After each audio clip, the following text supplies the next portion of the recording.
Too often these days when we talk about Iran, it's all bad news. It's about nuclear ambitions. It's about the sponsorship of terrorism.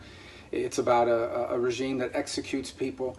I think lost in all this conversation is that there's a huge gap and an enormous difference between the people who govern Iran, the clerics who govern the country, and the millions of people who live there. Iran, the nation, the people, is home to an ancient culture which has contributed to mankind in extraordinary ways in the arts, in literature, in the sciences. That's what the nature of the Iranian people are, rooted deeply in their culture.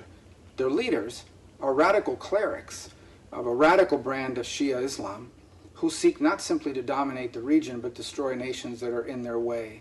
So one of the things that I'm so glad that all of you do, and one of the things I hope we'll continue to do, is make very clear that our quarrel is not with the people of Iran or with their incredible civilization.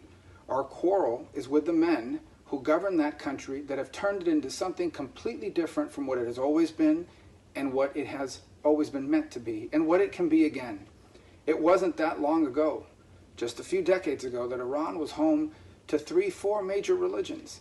One of the few nations in the region that had so many different faiths who lived there in peace alongside one another.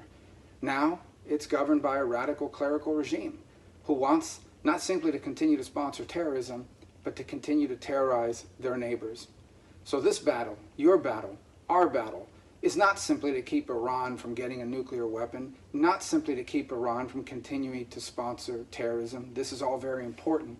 The real battle is to give Iran back to the Iranian people so they can reclaim the greatness of an extraordinary civilization and once again be the home of a peaceful country in which people from all different backgrounds live together and contribute to the world once again.